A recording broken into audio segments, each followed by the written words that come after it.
श्री राम।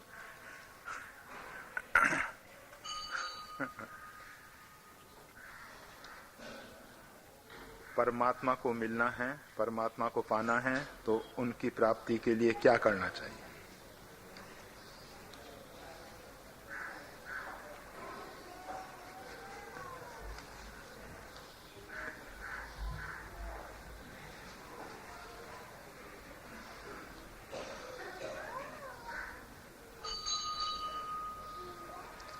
एक शब्द में इसका उत्तर यह है कि प्यास होनी चाहिए। परमात्मा को मिलना है, परमात्मा को पाना है, ये खाली शब्द हैं, इनमें कोई जान नहीं। अगर ये सजीव होते तो निश्चित था कि परमात्मा मिल गया होता, क्योंकि परमात्मा नित्य प्राप्त है, परमात्मा का कहीं अभाव नहीं है। मिलने के लिए, पाने के लिए अगर परमात्मा से दूरी है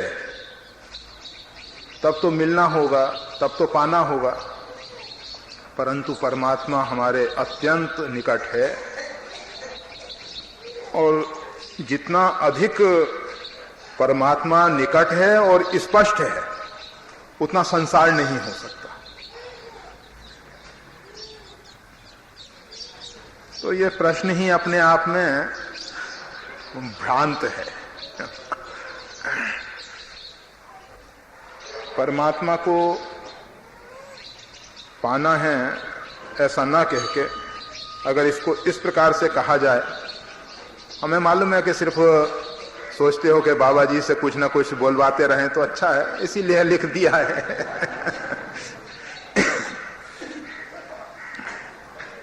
कोई कहे कि सूर्य को पाना है, सूर्य से को देखना है, सूर्य से मिलना है। सूर्य अपने आप में आलोकित हो रहा है। जिस दृष्टि की जरूरत है जिससे हम सूर्य और सूर्य के प्रकाश को समझ सकें, वो दृष्टि हमारे पास नहीं है।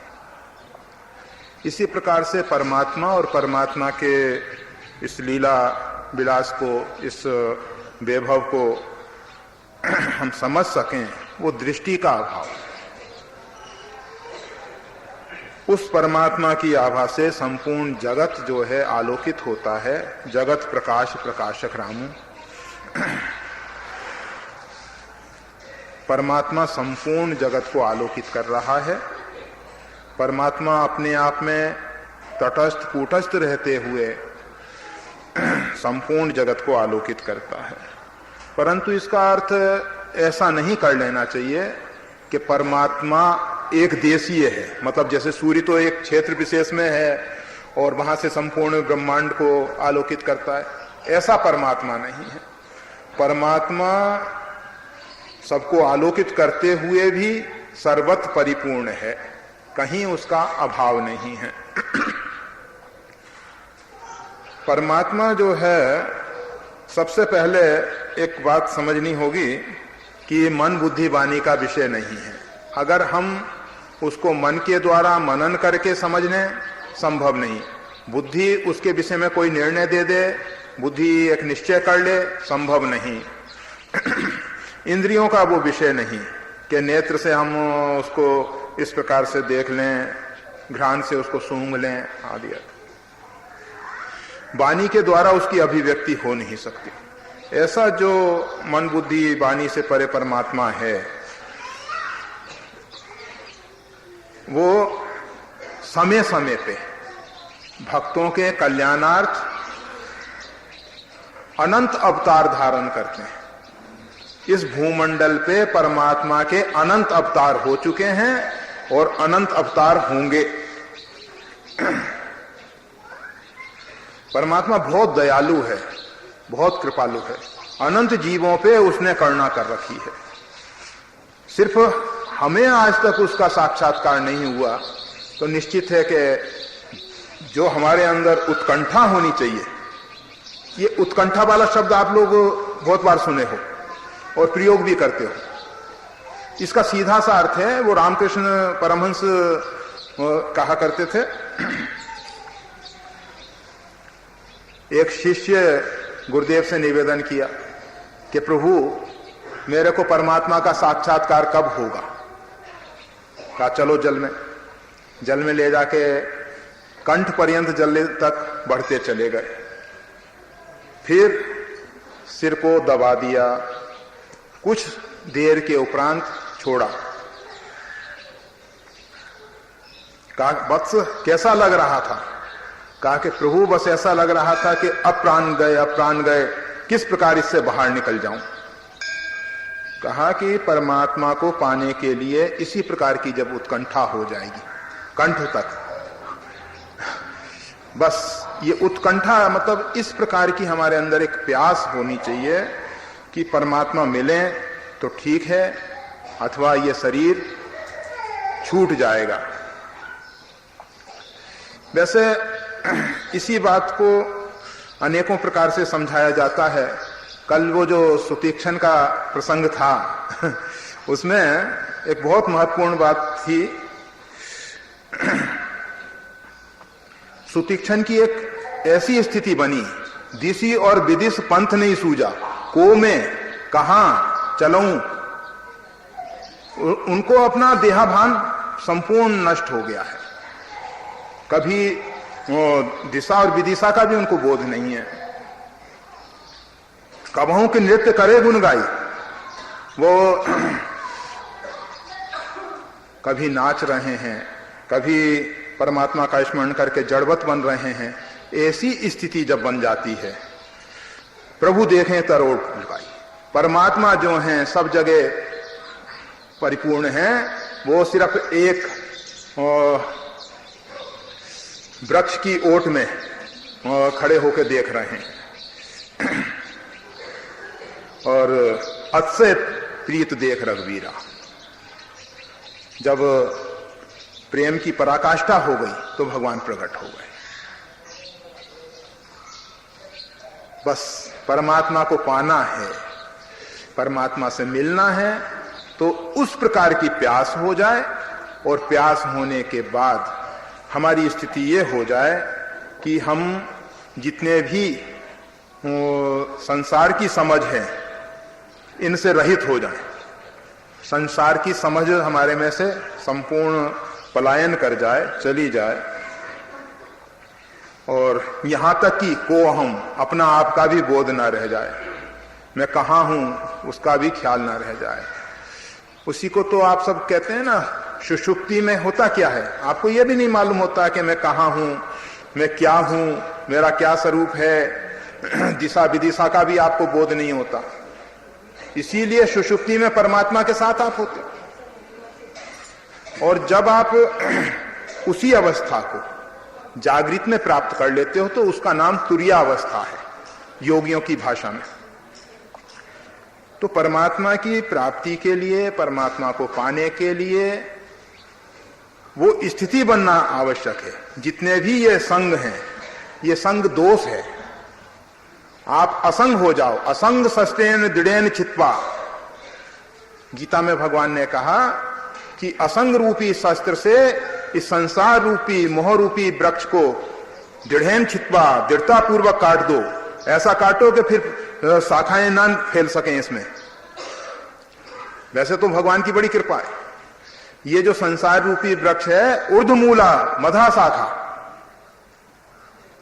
इसका मूल तो ऊपर है और शाखाएं नीचे फैली हुई हैं।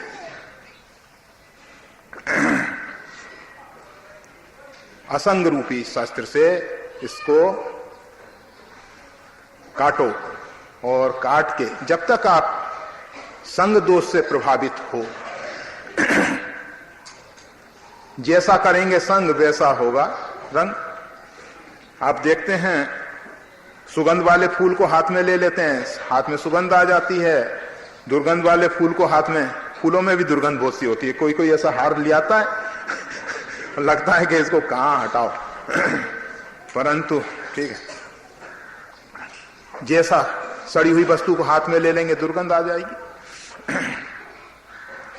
संग अगर आपके अंदर वो प्यास अभी पैदा नहीं हुई है, आपके अंदर परमात्मा को मिलने की उत्कंठा नहीं पैदा हुई है, तो परमात्मा के उन प्रेमी संत महापुरुषों का संग करो जो परमात्मा को पाने के लिए व्याकुल हो रहे हैं। जिन्होंने परमात्मा की प्राप्ति कर ली है, ऐसे महापुरुषों का संग करो। दो प्रकार के, एक तो जो परमात्मा की प्राप्ति के लिए परम वैराग्य को प्राप्त हो चुके हैं, जिनके अंतःकरण में तीव्र वैराग्य है, उनका संग करो। और दूसरे जिन्होंने परमात्मा की प्राप्ति कर ली है, उनका संग करो। परमात्मा की प्राप्ति किए हुए संत आपको सांत्वना देते रहेंगे और परमात्मा की प्राप्ति के लिए तीव्र वैराग्य को प्राप्त आपके अंदर वैराग्य पैदा करेंगे। जब तीव्र वैराग्य होता है, उस समय एक बड़ी विचित्र स्थिति पैदा हो जाती है, और उस स्थिति में एक संभालने वाला चाहिए। अगर वो संभालने वाला साथ में नहीं है, तो हो सकता है कि कहीं उच्चाटन हो जाए, कहीं विक्षिप्त हो जाए, ऐसी कुछ संभावनाएं हैं। वैसे परमात्मा के आश्रित विक्षिप्त तो नहीं होंगे, परंतु उच्चाटन परमात्मा की माया कर देगी। एक संत गए कि भाई परमात्मा नहीं मिलेगा तो बस अन्न जल कुछ नहीं ग्रहण करेंगे। 1 दिन, 2 दिन, 3 दिन के बाद तो फिर उनको ज्ञान होने लगा कि परमात्मा तो सर्वत्र परिपूर्ण है, आदि आदि। तो परमात्मा की माया जो है, परमात्मा का जो लीला है, वो कुछ ऐसा खेल खेलेगी आपके अंदर कि ये सब तो खाली बातें ही हैं, और किसको उसकी प्राप्ति है, वो तो नित्य प्राप्त है। इस प्रकार की बातें समझ पैदा। तो ऐसे समय में ऐसे संत महापुरुष, ऐसे सिद्ध महापुरुषों की आवश्यकता होती है, जिन्होंने अपने जीवन में उस तत्व का साक्षात्कार किया है। तो वो आपको धैर्य बंधाएंगे और उसके साथ साथ उस प्यास को बढ़ाएंगे, घटाएंगे नहीं। और जब इस प्रकार के महापुरुषों का संग हो जाए, तो समझ लेना कि निश्चित है कि मंजिल प्राप्त हो गई, लक्ष्य की प्राप्ति हो गई, फिर उसमें कोई संशय नहीं है। और हम तो यूं कहेंगे कि परमात्मा मिले ना मिले, ऐसे संत मिल जाएं, ऐसे महापुरुष मिल जाएं जिन्होंने अपने जीवन में उस तत्व का साक्षात्कार किया है। परमात्मा तो उनके पीछे पीछे दौड़ता है। परमात्मा तो ऐसे महापुरुषों की जो कुछ भी अभिप्सा है, आकांक्षा है, वैसे तो ऐसे महापुरुषों में अभिप्सा आकांक्षा होती ही नहीं। अगर उनके अंदर ऐसी भावना आ जाती है, तो परमात्मा उसको पूर्ण करते हैं। इसके साथ साथ एक और महत्वपूर्ण बात लगती है, जिसको कहने में संकोच भी होता है, परंतु यथार्थ है, तथ्य है, इसलिए कहना है। वो यह है कि अगर आपके अंतःकरण में यह दृढ़ विश्वास है कि परमात्मा ने गुरु तत्व को महत्ता दी है, और अगर हमारे गुरुदेव संकल्प कर लेंगे तो हमको निश्चित परमात्मा की प्राप्ति हो जाएगी, अगर ऐसा अंतःकरण में दृढ़ विश्वास है, तो उस विश्वास को परमात्मा कभी नहीं तोड़ेंगे, क्योंकि परमात्मा ने ही उस तत्व को महत्ता दी है। हम हमेशा कहते हैं कि गुरु तो निरहंकारी है, उसमें तो किसी प्रकार का अहंकार है ही नहीं। और अगर किसी ने नासमझी के द्वारा किसी अबुद्ध पुरुष को भी गुरु रूप में स्वीकार कर लिया, तो भी परमात्मा कृपा करके गुरु महिमा को नहीं घटाते। तो इसलिए अब आपके पास बहुत उपाय तो बता दी, अब करना आपको है। परंतु जब तक संसार प्यारा लग रहा है, संसार में रस मिल रहा है, तब तक तो परमात्मा की बातें करना बेकार। हाँ, अगर किसी भी प्रकार का रस है तो परमात्मा पहले आपको उस रस का पूरा अनुभव कराएंगे कि इसके क्या क्या परिणाम आ सकते हैं। जैसे किसी को धन में आसक्ति है तो परमात्मा उसको धन दे के धन के रहस्य समझाएंगे कि देखो धन से कितने कितने अनर्थ हो सकते हैं। तो उन सब अनर्थों को आपको देखना होगा, उनका सामना करना होगा, उनके साथ आपको जो कुछ भी संघर्ष कहें या जो कुछ भी है, और जब आप उन सब संघर्षों से गुजर जाओगे, निकल जाओगे, तो धन के विषय में फिर आप कहोगे नहीं नहीं ऐसा धन हमको नहीं चाहिए। गोस्वामी तुलसीदास जी ने जीव की आसक्ति दो जगह विशेष है, काम ही नार प्यार जिमी लोभी के प्रिय दाम। ये दो जगह बहुत आसक्ति होती है। एक तो कामी व्यक्ति को कामनी में बहुत आसक्ति है, परंतु इसकी एक सीमा है। जब शरीर निर्बल हो गया, दुर्बल हो गया सब प्रकार से, तो उस समय मन मजबूरी में और कामनी का चिंतन बंद कर देता है। परंतु ये लोभी जो है ये तो मतलब प्राण की एक छोटी सी श्वास रहते हुए भी लोभ छोड़ना नहीं चाहता, अंतिम श्वास तक। इसीलिए गोस्वामी तुलसीदास जी ने भगवान से यही प्रार्थना की कि प्रभु जिस प्रकार से कामी को नारी प्रिय है और लोभी को धन प्रिय है, उस प्रकार से आप मेरे को प्रिय लगे। ये महापुरुष हम सबके लिए एक रास्ता खोले हैं, मार्ग प्रदस्त किए हैं कि परमात्मा से ही प्रार्थना करो कि प्रभु हम आपके प्रति उतने बैराग से नहीं भर सकते, आपके प्रति उतनी भावना से नहीं भर सकते, उतनी प्यास हमारे अंदर पैदा नहीं हो सकती, और हो हारियो मैं तो हार चुका हूं। आप कृपा करेंगे तो वो प्यास हमारे अंदर पैदा हो जाएगी। निश्चित है, या फिर वही उपाय संतन डिग बैठ बैठ मैंने लोक लाज को, संतों के नजदीक बैठो, इतना तो कर ही सकते हैं। भगवान ने कृपा कर रखी है और आप सबको। और फिर भारडोली का राम जी मंदिर, इसमें तो संतों का हमेशा आवागमन होता ही रहता है ना। मतलब आप सबको वो तो एक केंद्र की भी प्राप्ति है, कहने का मतलब यह है। और बारडोली में मंदिर तो बहुत से हैं, परंतु संतों के लिए आश्रय स्थान आश्रम के रूप में तो यही है। तो संत कृपा करके आते तो रहते ही हैं। हम जैसे भूले भटके जिसको कहीं ठिकाना नहीं, राम जी मंदिर में आएंगे और कहां जाएंगे। तो भगवान की कृपा से ये आपको एक अच्छा सुअवसर मिल गया है, उस का पूरा पूरा लाभ लें, नियम बना लें कि नित्य प्रति राम जी मंदिर में आना है।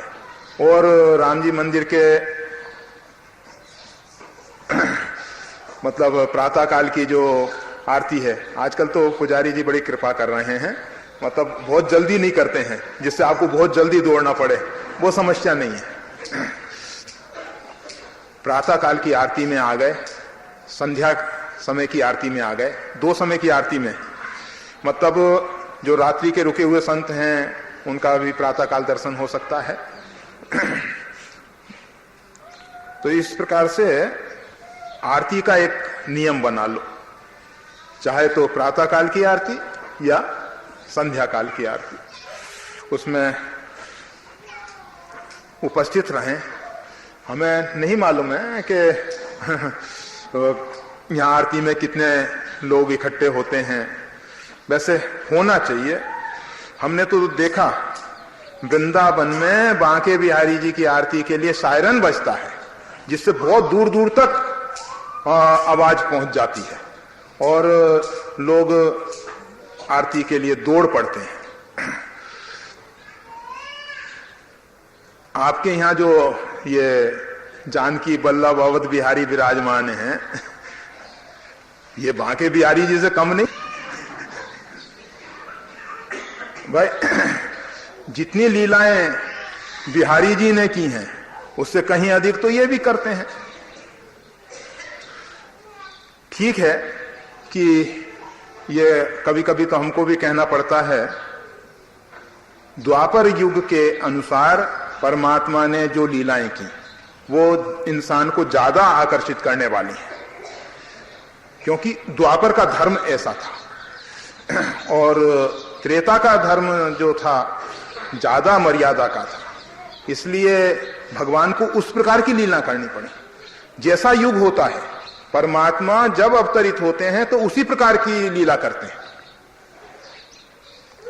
सतयुग में भगवान का अवतरण होता है, सतयुग के अनुसार होता है, त्रेता में त्रेता के अनुसार होता है, द्वापर में द्वापर के, कलयुग में कलयुग के।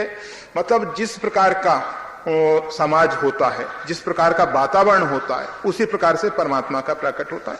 तो परमात्मा ने कम लीलाएं नहीं की हैं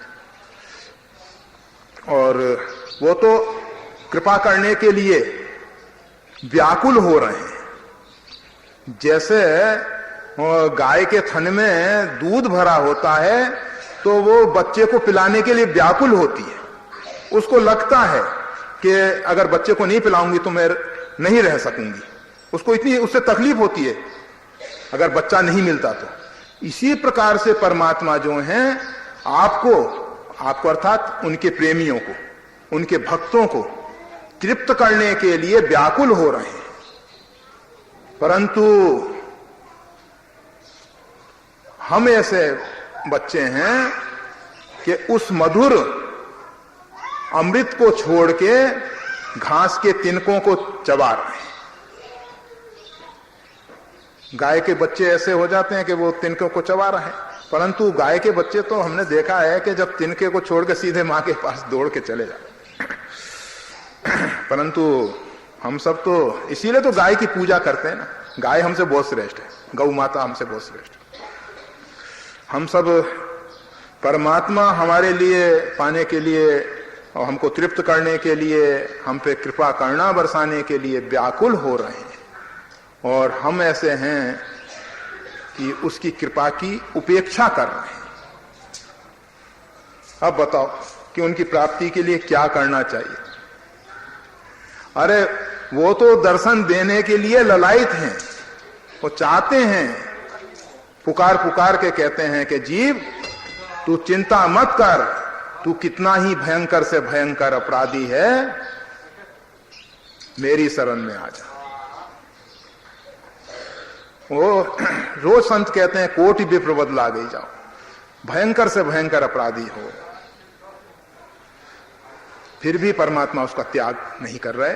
वो तो आह्वान कर रहे हैं आओ मेरी शरण में आ जाओ। और फिर भी हम उनका आश्रय छोड़ के व्यक्तियों का आश्रय लेते हैं, धन का आश्रय लेते हैं, दूसरे दूसरे टोटक मंत्रों का आश्रय लेते हैं।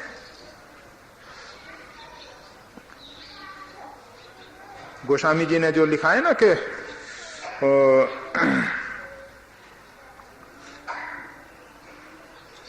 सकल आस बिहाई, सकल संपूर्ण आस छोड़ के, ऐसा शब्द है। मतलब संपूर्ण प्रकार की आशाओं को छोड़ दो, बस एकमात्र परमात्मा से ही बनेगी और किसी से नहीं बनेगी। इस प्रकार का दृढ़ विश्वास आस्था लेके परमात्मा की शरण में आओ। परमात्मा व्याकुल है, उनसे रहा नहीं जा रहा। मेघ में जल भरा हुआ है, बिना बरसे वो रह ही नहीं सकता। इसी प्रकार से परमात्मा बिना करना किए रह ही नहीं सकते। और क्या कहें इस विषय में, तो क्या करना चाहिए। करते करते बहुत युग बीत गए। अगर करने से उसकी प्राप्ति हो जाती तो सब उसको प्राप्त कर लेते। वो करने से नहीं मिलता है, वो तो जो कर्तृत्व भाव से ऊपर उठ गया है, जिसके अंदर से ये मूढ़ात्मा कर्ता हमिति मनिते। मूढ़ जीव जो है अपने आप को कर्ता मानता है। तो जिसके अंदर से ये मूढ़ता निकल गई है, जिसके अंदर से ये करने की स्थिति छूट गई है कि मैं कुछ नहीं कर सकता, हां प्रभु का अनुग्रह है, मस्कई का नहीं बिरंचिया जा, वो परमात्मा तो मच्छर को ब्रह्मा के सदृश बना देते हैं। तृणते पुलिस, पुलिस तृण कर रही। परमात्मा की कृपा होने से हनुमान जी महाराज ने कहा, बड़बान लही जार सही खलतूल। एक छोटा सा रुई जो है बड़बानल अग्नि को जला सकता है। होता क्या है, बड़बानल अग्नि रुई को जलाता है ना, परंतु परमात्मा की कृपा से विपरीत गुणधर्म, गरल सुधा रिपु करई मिताई, गोपद सिंधु अनल सितलाई, गरुड़ सुमेरेन समताई, राम कृपा कर चितवा। तो परमात्मा पे विश्वास हो, परमात्मा के जो दिव्य गुण हैं वो हमारे मस्तिष्क में हों, कि परमात्मा के सामने हम चाहे कितने ही नालायक हैं, परंतु परमात्मा चाहें तो हमको अपने पाने योग बना सकते हैं। परमात्मा की प्राप्ति के लिए जो जो योग्यताएं होंगी, निर्वासनिक होना, वैराग्य का होना, प्यास का होना आदि आदि, वो सब योग्यताएं परमात्मा दे सकते हैं। ऐसी अंदर से एक दृढ़ता आ जाए। करने वाली बातों से नहीं मिलेगा परमात्मा। परमात्मा अंतर्यामी है, अंतःकरण के भावों से मिलेंगे। और भक्ति में तो सिर्फ भाव का ही खेल है। आप वो कुछ नहीं करना है। ये तो गौनी भक्ति मानी जाती है, अर्चनम, वंदनम, पाद सेवनम, ये तो गौनी भक्ति है। पराभक्ति, प्रेमा भक्ति जो है वो तो मनो साम्राज्य का खेल है, अंदर का ही। इसीलिए भक्त ऊपर से तो कुछ नहीं दिखाई देता कि कुछ कर रहा है, परंतु अंदर तो वो किस भाव में डूबा हुआ है उसको तो हर एक व्यक्ति नहीं समझ सकता। परंतु परमात्मा जो है अंतर्यामी, वो आपके भावनाओं को देखेंगे। तो जिस समय आप इस भाव से भरोगे कि मेरे में तो किसी प्रकार की क्षमता नहीं है, किसी प्रकार की योग्यता नहीं है, परंतु परमात्मा चाहें, उन्होंने किया है, अनेकों के ऊपर कृपा करके उनको योग्यता प्रदान की है। भक्तमाल में सब चरित्र भरे पड़े हैं। जिस जिसको परमात्मा मिले अपनी करुणा और कृपा से ही मिले हैं। तो हमारे ऊपर क्यों देरी हो रही है? जब ऐसे अंदर से आपके अंदर व्याकुलता के भाव व्यक्त होने लगेंगे, प्रभु देखई तरु ओट लुकाई। भगवान जो हैं पेड़ की आड़ में खड़े होके, ये कर्म रूपी वृक्ष है ऐसा कहा जाता है, तो उसकी ओट में खड़े होके परमात्मा सब देख रहे हैं। परमात्मा और जब देख लेते हैं अतिशय प्रीत प्रकट हो जाएंगे, आपके हृदय में प्रकट हो जाएंगे। उतने से भी परमात्मा को संतोष नहीं होगा। परमात्मा कहेंगे कि तुझको मैंने अपने स्वरूप अंदर तो दिखाई दिया, परंतु इसके साथ साथ तू मेरे को इतना सीमित नहीं समझना कि मैं तेरे हृदय में समा गया, मैं तो इतना विराट हूं, देख मेरे को। फिर वो अपना एक स्वरूप बाहर दिखा देते हैं, फिर सर्वत्र अपना दर्शन करा देते हैं। जैसे कौशल्या अम्बा के ऊपर कृपा की, यशोदा अम्बा पे कृपा की, काकभूषण जी पे कृपा की, अर्जुन पे कृपा की, इस प्रकार से फिर परमात्मा अपने वास्तविक स्वरूप को आप सबको दिखाएंगे। बस तैयार हो जाओ। अब लो नसानी अब ना नसई। अब तो एक दृढ़ निश्चय करो। आज तक तो जितना बर्बाद होना था हो चुके, अब बर्बादी का क्षण पूरा हो गया। राम कृपा भव निशा सिरानी। अब तो परमात्मा की कृपा से ये भवरूपी रात्रि जो है पूरी हो चुकी हुई है। अब तो परमात्मा की कृपा का सूर्य जो है वो उदय हो गया है। अब ज्ञान का सूर्य उदय हो गया है, परमात्मा की कृपा। और बस अब सोने की जरूरत नहीं। ठीक है कि इतना जीवन बर्बाद हो गया उसके लिए जितनी ग्लानि हो उतनी कम है, परंतु ग्लानि करने से अच्छा ये है कि परमात्मा की करुणा को देखो कि प्रभु ने आज तो हमको जगा दिया। ठीक है कि इतना समय परमात्मा के बिछोह में, विरह में और अप्राप्ति में बीत गया, परंतु अब ना सही, अब मैं अपने जीवन को बर्बाद नहीं करूंगा, एक क्षण भी बर्बाद नहीं करूंगा, क्योंकि ये श्वास का कोई विश्वास नहीं है कि आएगी या नहीं आएगी। इसलिए प्रत्येक श्वास निरर्थक ना चली जाए, खाली ना चली जाए, और उस मां सबरी की तरह आपके अंदर भावना हो जाए कि बस पत्ता खड़के और लगे कि परमात्मा आ गए। जैसे एक प्रेमी अपने प्रेमास्पद से मिलने के लिए व्याकुल होता है, उसने समय दे रखा है कि इस समय, और वो उस समय इतना व्याकुल हो जाता है, घड़ी पे ख्याल जाता है, फिर छोटी छोटी आहट भी उसको इसी प्रकार से परमात्मा से मिलने की तैयारी की करो। उसी प्रकार से आप तैयार रहो, बस अब आ रहे हैं प्रभु, अब आ रहे हैं, वो सौभाग्य का क्षण अब आने ही वाला है जब मेरे जीवन में परमात्मा का प्राकट्य हो जाएगा। इस प्रकार से अगर आप ध्यान में बैठे होगे तो निश्चित है परमात्मा आपके अंदर अवतरित होंगे, प्रकट होंगे। क्या कहें परमात्मा को मिलना है, प्रश्न ही भ्रांत है? श्री राम, श्री राम, जय राम, जय जय राम।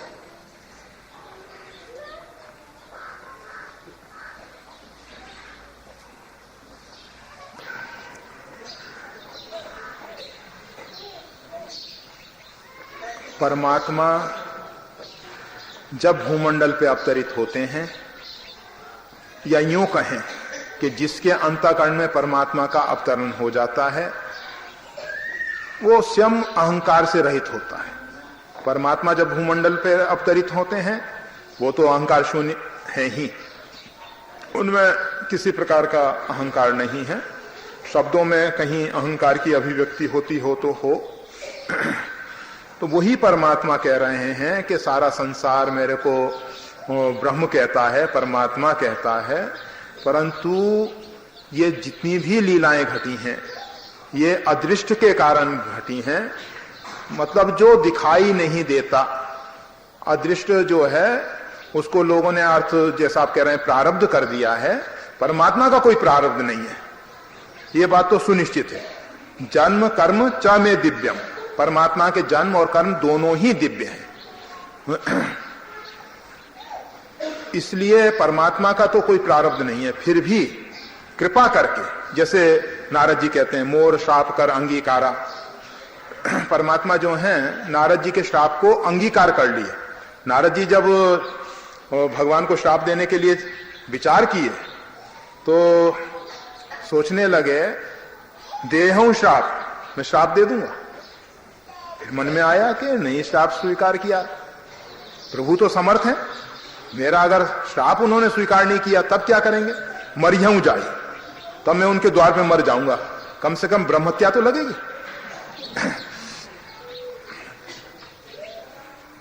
पर भगवान ने श्राप स्वीकार कर लिया, तो नारद जी को लगा कि भगवान मेरे श्राप को स्वीकार कर लिए। तो इसी प्रकार से भृगु जी के प्रसंग में भी आता है, भृगु पत्नी जो हैं असुरों को संरक्षण दे रही थी, तो उन्होंने मस्तक भगवान विष्णु ने सिरा। तो इस प्रकार की बहुत सी लीलाएं हैं भगवान की, जो परमात्मा जिनके कारण भूमंडल पे अवतरित हो जाते हैं। वैसे ये सब कारण हमने हमेशा कहा है कि गौण है, प्रधान कारण तो परमात्मा की करुणा होती है, भक्तों का कल्याण करना, भक्तों की भावनाओं को पूर्ण करना, इसीलिए भूमंडल पे अवतरित होते हैं। तो अदृष्ट के कारण जो कहा गया है, परमात्मा का कोई प्रारब्ध नहीं है। प्रारब्ध बनता है अहंकार युक्त होके किए गए कर्मों से, और परमात्मा का अर्थ ही ये होता है अहंकार शून्य अवस्था। इसलिए परमात्मा के तो कोई कर्म बंधन कारक नहीं है। और हम तो हमेशा ये बात कहा करते हैं कि मानव जीवन के जो 4 पुरुषार्थ हैं, अर्थ धर्म काम मोक्ष, धर्म और काम का इस प्रकार से, अर्थ और काम का इस प्रकार से सेवन करो कि वो जो है आपके लिए बंधन कारक ना हो, मुक्त हो। मतलब प्रत्येक कर्म जो है धर्म सम्मत हो, प्रत्येक कर्म जो है मुक्त हो, और उस प्रकार से आप अर्थ और काम का सेवन करते हो तो आप सही मानव जीवन का पुरुषार्थ करते हो। अगर आप मानव जीवन में अर्थ और काम का सेवन करते हो, धर्म के विपरीत है और वो बंधन कारक है, तो वो मानव जीवन का पुरुषार्थ नहीं है, वो तो पशुओं का है, पशुवत जीवन है वो।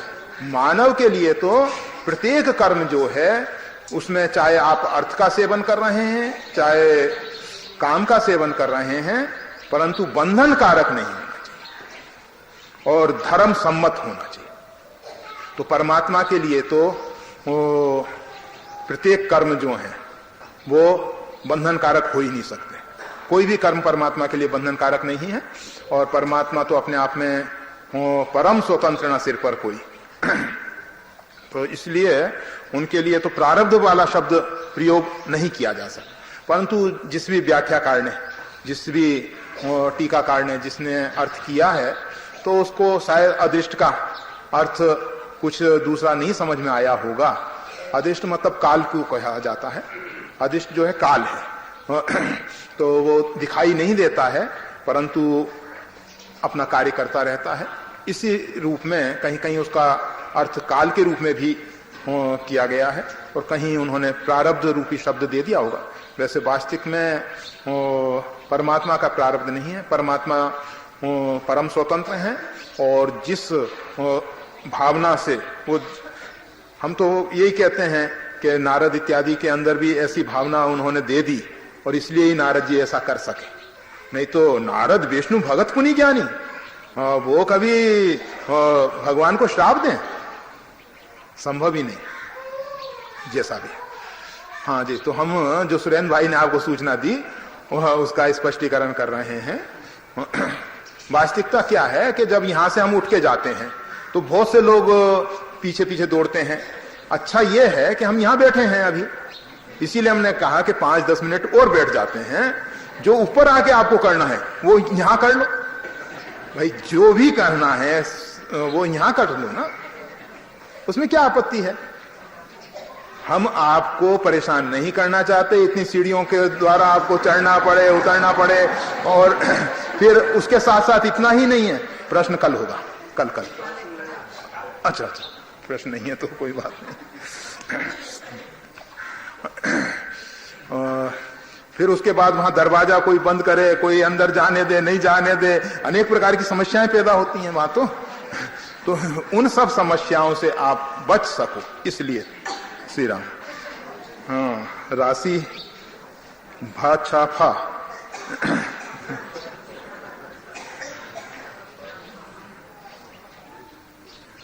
अच्छा, पापा का नाम है मयूर और मम्मी का नाम है सीमा। जन्म तारीख है 19/2/2001, समय सवारे 9:30, 9:30। अब नाम भी दे दिए हैं, धृति, भावनी, भक्ति और भैरवी, सुरभि, जो भी हो, धारा।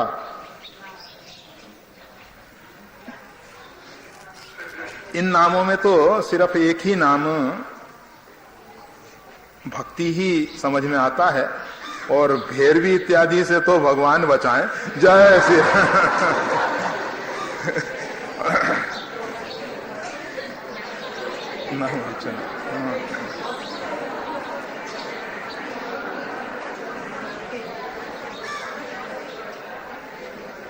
अरे ये तो लगभग यही है ना, जीजू से। अच्छा,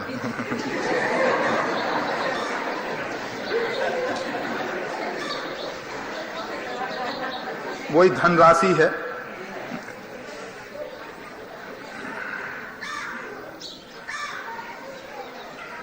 और धनराशि लिख रखा है। हाँ,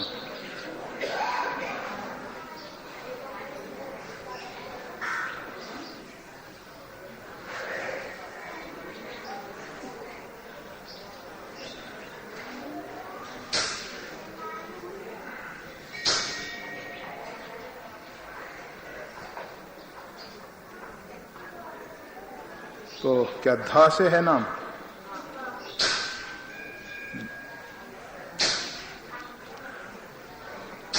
पृथ्वी का नाम एक धरणी भी है ना, वैसे हाँ धरणी अच्छा रहेगा।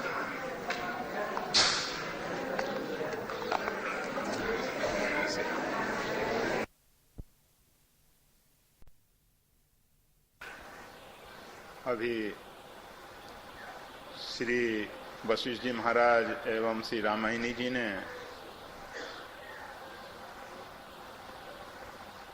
नाम महिमा पे कुछ प्रकाश डालने की चेष्टा की।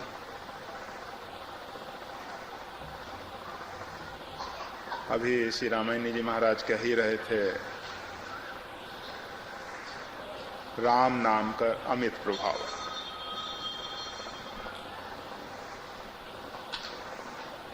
जिस प्रकार से परमात्मा अनंत हैं, उसी प्रकार से नाम भी अमित प्रभाव वाला है। आज तक किसी ने परमात्मा की इति नहीं पाई। और एक परमार्थ की यात्रा एक ऐसी यात्रा है जिसमें हम जितना आगे बढ़ते हैं उतनी ही प्यास बढ़ती जाती है, उतनी ही अतृप्ति होती चली जाती है। एक तरफ तो उसका दिव्य आनंद प्राप्त हो रहा है और दूसरी तरफ उसकी चाह, उसकी आकांक्षा बढ़ती चली जाती है। जब लोग कहा करते हैं, संतों ने भी कहा है, काम जो है नरक का द्वार है, वही काम, वही कामना। काम शब्द का अर्थ होता है कामना। कामना अर्थात अपने में जो कमी है उसके कारण जो हमारे अंदर एक इच्छा पैदा होती है, उसका नाम है काम।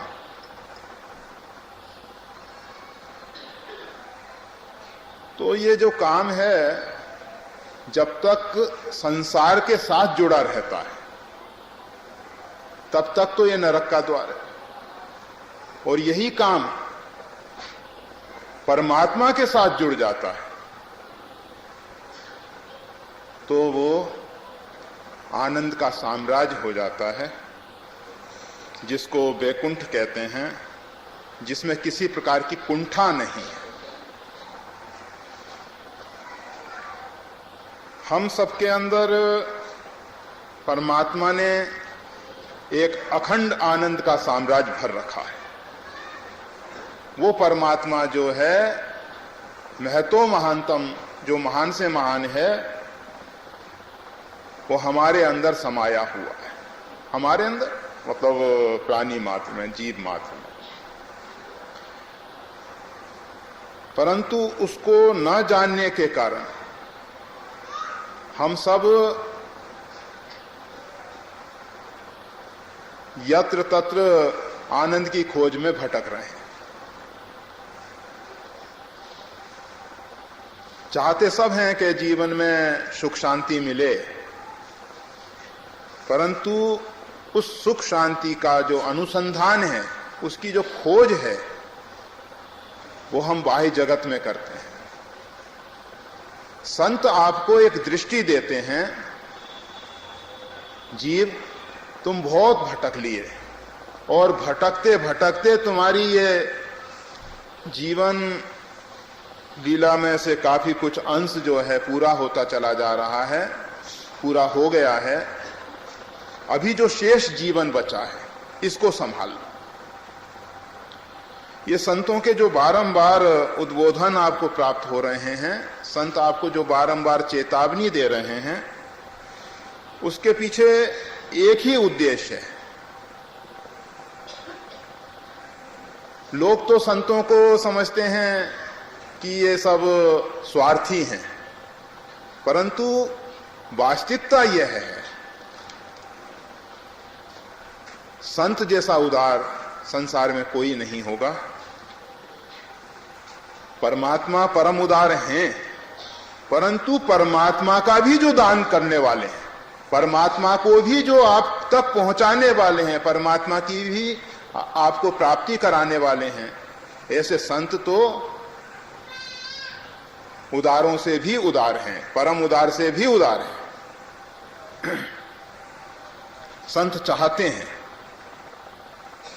कि जिस परमानंद में वो निमग्न हैं, डूबे हुए हैं, वो आप तक पहुंचे।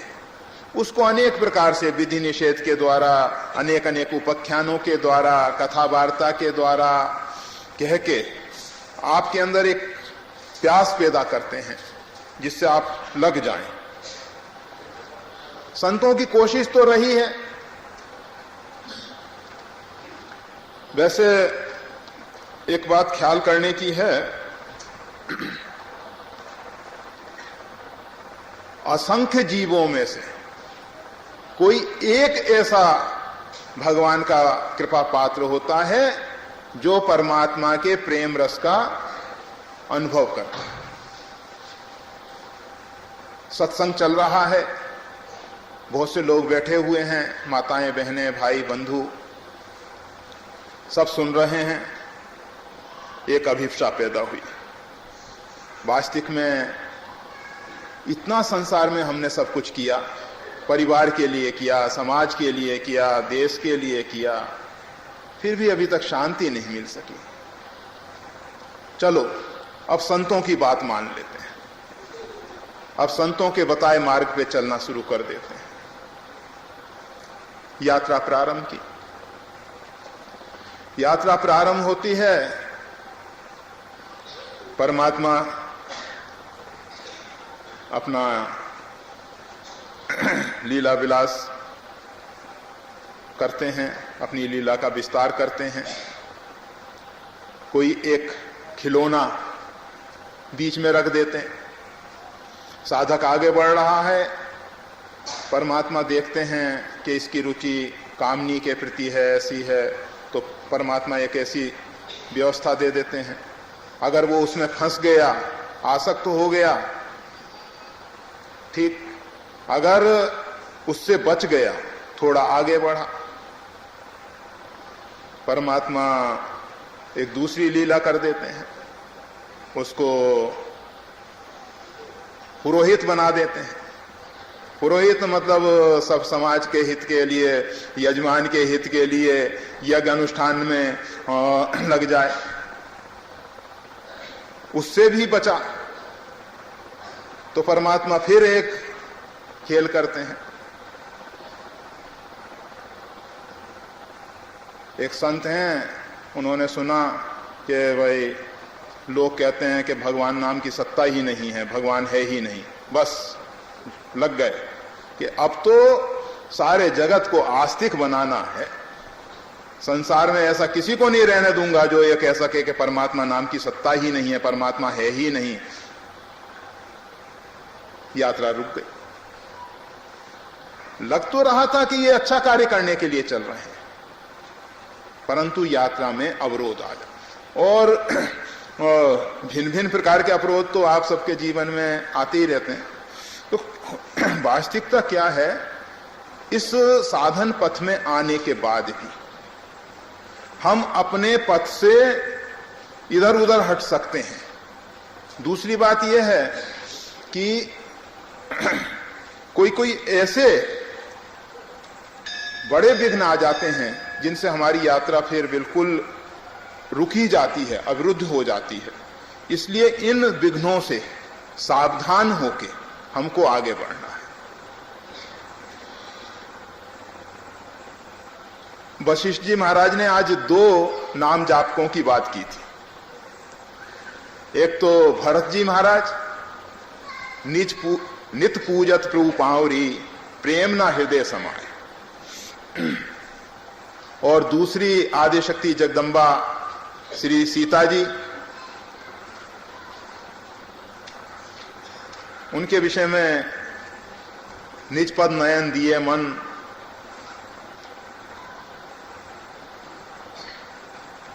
और उसके साथ साथ नाम पहारू दिवस निशी ध्यान तुम्हार कपाट। ये दोनों बहुत बहुत उच्च स्थिति में बैठे हुए हैं। भगवती जगदम्बा जो हैं प्रेरणा देने के लिए भूमंडल पे अवतरित हुई हैं।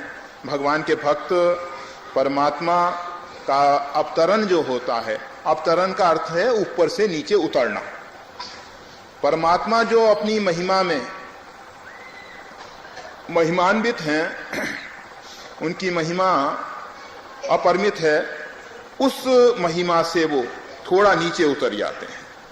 इसी प्रकार से परमात्मा के भक्त नीचे उतरना तो नहीं चाहते, वो तो चाहते हैं कि परमात्मा का नित्य सानिध्य बना रहे, इस जगत में जाने की जरूरत ही क्या है। परंतु परमात्मा कुछ ऐसी लीला वहां भी कर देते हैं। परमात्मा का जो नित्य धाम है ना, देखो परमात्मा एक रूप में, विभु रूप में व्यापक है, सर्वत्र परिपूर्ण है। और वही परमात्मा एक परमात्मा का दिव्य देश है, अमृत, वो कहा गया ना, त्रिपादस्य अमृतम दिवी। एक पाद में मृत्युलोक है और 3 पाद में परमात्मा का दिव्य लोक है, दिव्य लोक है, जो अमृत स्वरूप है। जिस प्रकार से परमात्मा अमृत स्वरूप है, इसी प्रकार से उनका दिव्य लोक भी अमृत स्वरूप है। तो वहां भगवान के भक्त सदैव वास करते हैं। जैसे गौलोक में भगवान की सहचरी गोपिकाएं नित्य निवास करती हैं, इसी प्रकार से साकेत धाम में भगवान के जो सखा हैं, भगवान के जो सेवक हैं, भगवान की जो सेविकाएं हैं, वो भी वहां निवास करती हैं। और जब परमात्मा को लगता है कि इस भूमंडल पे लोग जो हैं नाना प्रकार से दुख क्लेश आदि व्याधि से पीड़ित हो रहे हैं, तो परमात्मा कृपा करके अपने किसी प्रेमी को, अपने किसी भक्त को, अपने किसी परिकर को भूमंडल पे भेज दिया करते। वो नहीं आना चाहते, परंतु परमात्मा उनको जबरदस्ती भेज देते हैं।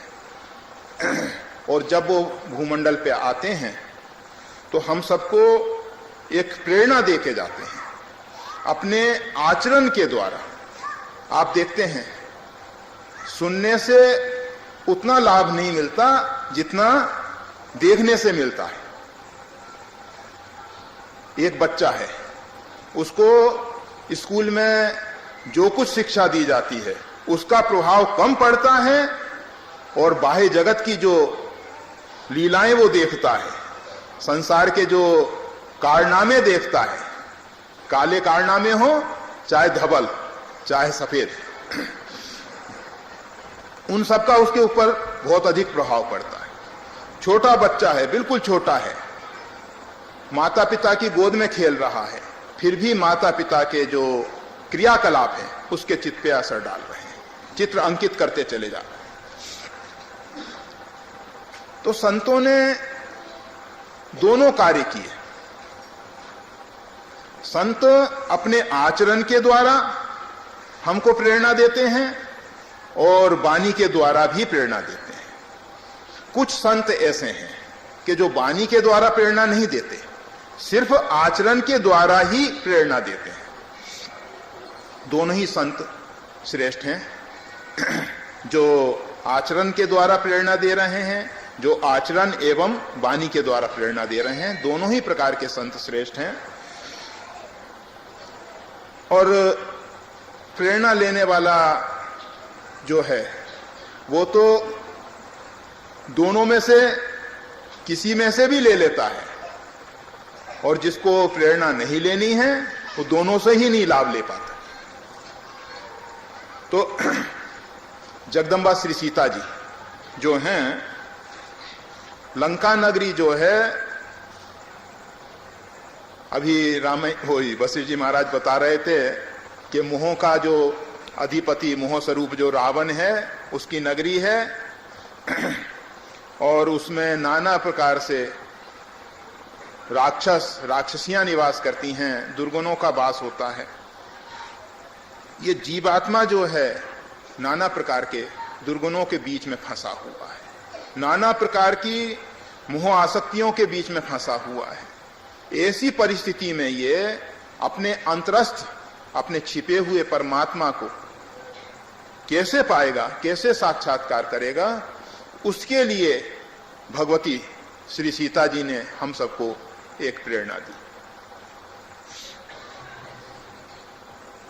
निज पद नयन दिए मन राम पद कमल लीन। अपने नेत्रों को परमात्मा के श्री चरणों में लगा दिया। माता जी को एक सुलभता है, भगवान के जो चरणारविंद के चिन्ह हैं वो माता जी के चरणों में भी यथावत वैसे ही हैं। सिर्फ थोड़ा सा अंतर है कि भगवान श्री राम के जो दाहिने पैर के चरण चिन्ह हैं वो माता जी के बाएं पैर में है, और माता जी के जो बाएं पैर के चिन्ह हैं वो भगवान के दाहिने श्री राम। तो माता जी को तो ये सुलभता भगवान ने दे रखी है, परंतु हम सब साधकों के लिए परमात्मा के चरणारविंद का ध्यान करना चाहिए। उसमें जो स्वस्तिक का चिन्ह है वो कल्याण को देने वाला है, जो उसमें अंकुश का चिन्ह है वो हमारे मन पे अंकुश लगाने वाला है। अधिकांश लोग ये कहते सुनते पाए जाते हैं कि ये मन बहुत चंचल है, इधर उधर भटकता रहता है। परेशान होने की जरूरत नहीं। परमात्मा के चरण में जो अंकुश का चिन्ह है उसका ध्यान करिए और फिर नाम जप करिए। वशिष्ठ जी एक बात और बता रहे थे आपको, वो कह रहे थे कि नाम जप जो है दिन रात होना चाहिए। नाम पहाड़ू दिवस निशी, ध्यान तुम्हार कपाट। दिन रात अगर चौकीदार 3-4 घंटे ही अपनी सेवा में रहे, उसके बाद तो चोरी होने की संभावना है। चौकीदार 24 घंटे अगर अपने स्थान पे मौजूद है तो चोर अंदर नहीं जा सकता। तो नाम रूपी जो पहरेदार है वो 24 घंटे आपके साथ होना चाहिए। ऐसा नहीं कि थोड़ी देर नाम जप कर लिया या 12 घंटे नाम जप किया, 16 घंटे नाम जप किया, उसके बाद कुछ लोग, कुछ संत महापुरुष एक विधि बता देते हैं कि भाई श्वास प्रश्वास के साथ नाम अमृत का पान करो। श्वास के साथ नाम अमृत का पान करें, बात तो सही है, परंतु कभी कभी देखा जाता है श्वास की गति भी अत्यंत सूक्ष्म हो जाती है और वो अभ्यास जो है वो भी छूटता हुआ नजर आता है। वैसे हमने तो अनेक संतों का, ऐसे महापुरुषों का दर्शन किया है कि जिन्होंने वाणी के द्वारा अभ्यास कर रखा है। आप सबको शायद मालूम होगा, आप सबके बीच में आते रहे हमारे एक योगी राज राघोदास जी महाराज, और बाद में कैंसर से पीड़ित हो गए थे। फिर भी जब वो मूर्छित अवस्था में थे उस समय भी उनके होठ श्री राम कर रहे थे। अभ्यास। परंतु संतों ने कहा कि इसके साथ साथ नाम अमृत को अपने रग रग में, प्राण में रमने दो, और जब तक नाम अमृत आपके प्राण में रमन नहीं करता तब तक पूर्ण भरोसा नहीं। इसीलिए नाम अमृत को बाहर फेंकने की जरूरत नहीं है, नाम अमृत को पान करने की जरूरत है। पियो। गोस्वामी तुलसीदास जी ने और संतों ने दोनों प्रकार से पान करने की विधि बताई है। पेयम पेयम श्रवण पुट के, कान को दोना बना के नाम अमृत का पान करो, हृदय में उतार दो उसको, और एक दूसरा श्वास प्रश्वास के साथ नाम अमृत को अंदर उतारो, वाणी के साथ नाम अमृत को अंदर उतारो, दृष्टि के साथ नाम अमृत को अपने अंदर उतारो। श्री राम, जब तक नाम आपके प्राण में रमन ना करने लगता है तब तक तृप्ति का अनुभव मत करो, क्योंकि जब तक प्राण है तब तक ही श्वास है, और जब प्राण गया श्वास गई। श्री राम, श्वास की स्थिति कभी कभी जो अभी कहा जा रहा था कि इतनी सूक्ष्म हो जाती है। नाम जप का एक बहुत बड़ा प्रभाव है। नाम महाराज जब जीव पे कृपा करते हैं तो उनका मन एकाग्र हो जाता है, चित्तवृत्तियां एकाग्र हो जाती हैं, चित्त की चंचलता जो है दूर होने लग जाती है, दूर हो जाती है। और जैसे जैसे चित्त की चंचलता दूर होगी वैसे वैसे ये श्वास की गति सूक्ष्म होती चली जाती है, इतनी सूक्ष्म हो जाती है कि उसका पता ही नहीं लगता। जिस प्रकार से मन बिल्कुल स्थिर हो जाता है तो श्वास भी बिल्कुल स्थिर हो जाता है।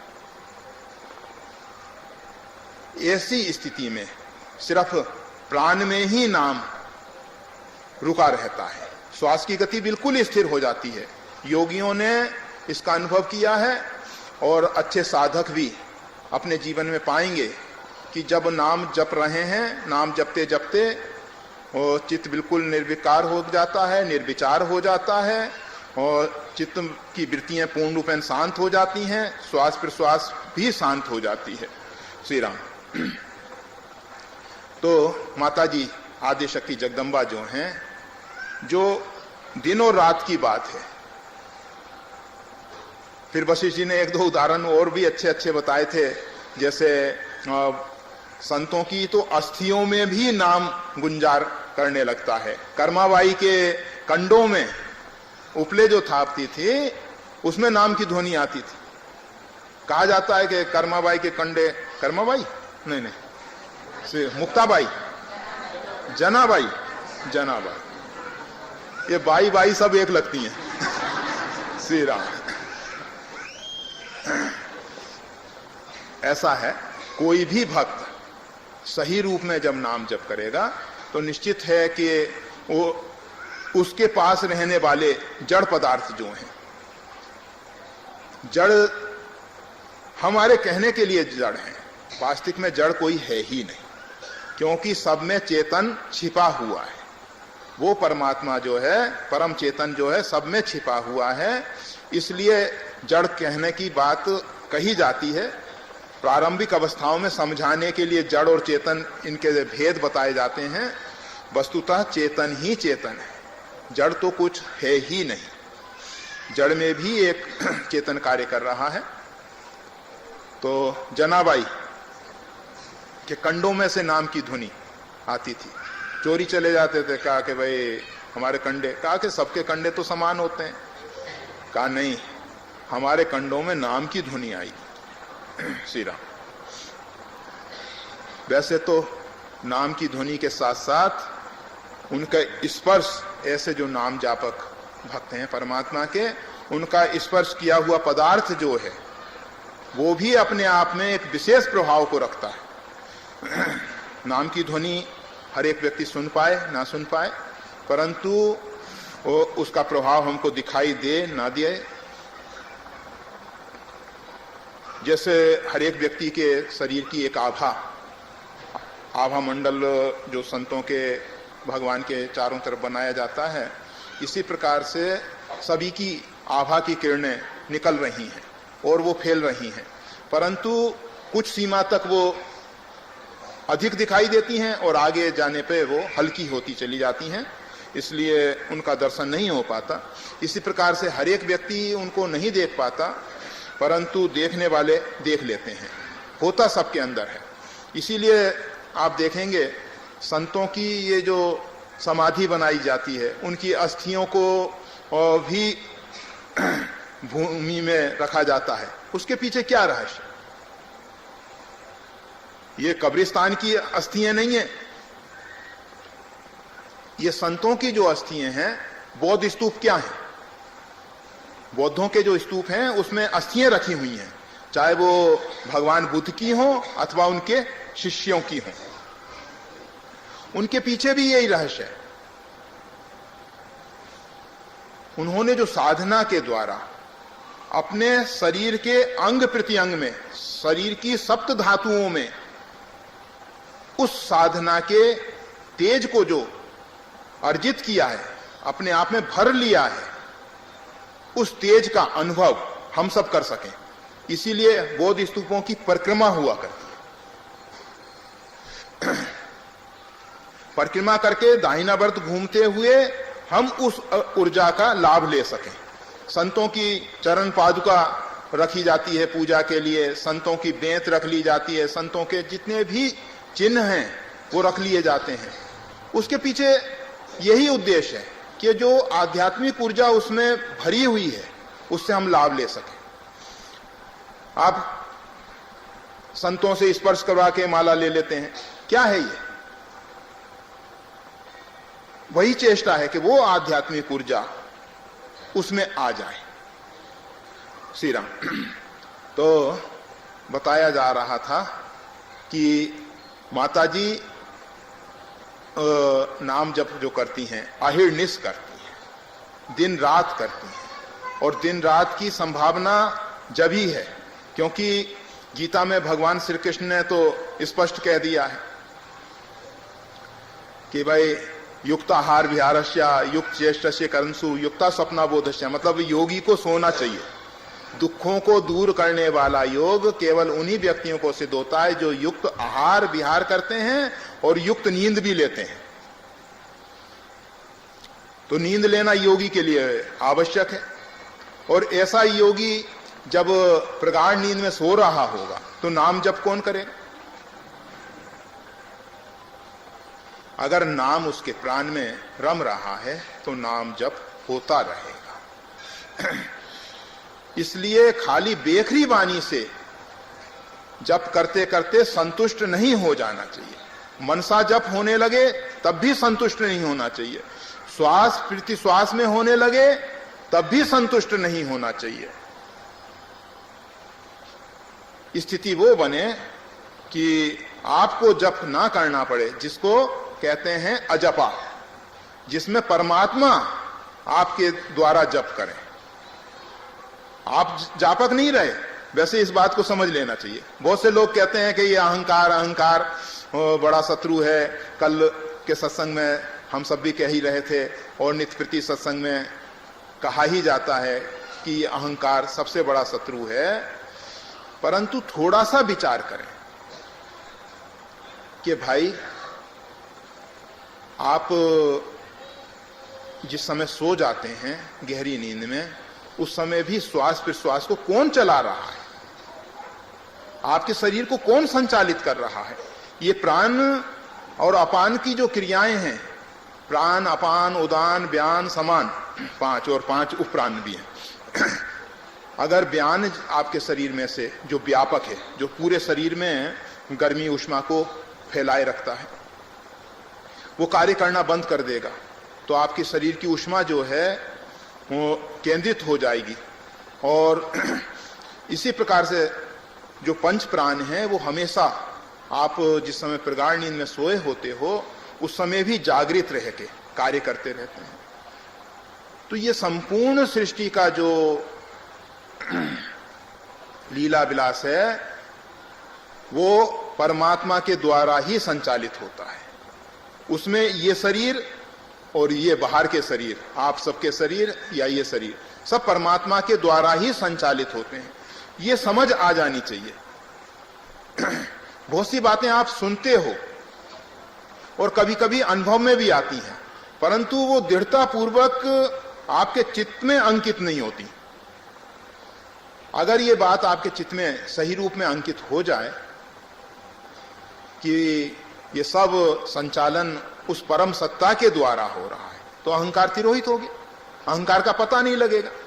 जब श्वास प्रश्वास हमारे हाथ में नहीं है, अगर हमारे हाथ में श्वास लेना होता तो हम तो फिर मरते ही नहीं, मरते समय भी हम श्वास लेते रहते। श्वास की गति ही तो रुकती है ना भाई, प्राण की गति ही तो रुकती है। तो श्री राम, परमात्मा हम सबको संचालित कर रहे हैं, ये बात अंदर में दृढ़ हो जाए और फिर उसके साथ जो नाम प्राण में रम रहा है वो आपके बयान के साथ व्यापक होके प्रत्येक रोमकूप में, पहले वो अभी एक क्या प्रेमा भक्ति पराभक्ति क्या छापा है हमें नहीं मालूम, प्रेमा भक्ति, हाँ, उसमें देख रहे थे उस पुस्तक को देख रहे थे, तो उसमें अर्जुन का एक उपाख्यान दिया हुआ था कि अर्जुन के रोमकूप से श्री राम नाम की ध्वनि। ऐसे बहुत से भक्तों के उदाहरण मिलते हैं कि जिनके प्रत्येक रोमकूप में, और उसी बात को हमारे जगत गुरु स्वामी जी ने रोम रोम रनंकार करके उपलक्षित किया है अध्यात्म राम रक्षा में। तो कहने का मतलब यह है कि नाम इतना अधिक रम जाए कि जागते और सोते समय, जिस समय चित्त की वृत्तियां पूर्ण रूपेण शांत हो जाएं, उस समय भी नाम जप चलता रहे। हाँ चलिए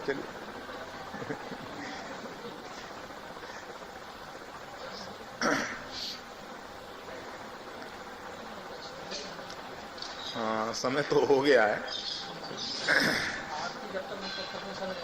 श्री राम, ठीक बात। पुजारी जी ने जब तक घंटी नहीं हिलाई तब तक समय है। पुजारी जी ने अलार्म बजा दिया, बेल बजा दी, अब तो चलना ही पड़ेगा। पुजारी जी की बेल शुरू है, श्री राम, घंटी शुरू है।